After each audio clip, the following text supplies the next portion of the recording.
আসসালামু আলাইকুম। Hello guys, দেখেন আমি এখন গাবতলীতে আছি।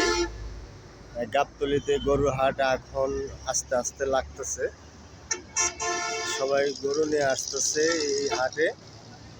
তো আপনারাও আসবেন। গাবতলী কিন্তু আগের মতন নাই।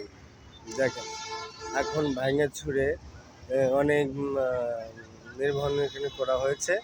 এই দেখেন বিশাল বড় ব্রিজ হয়ে গেছে।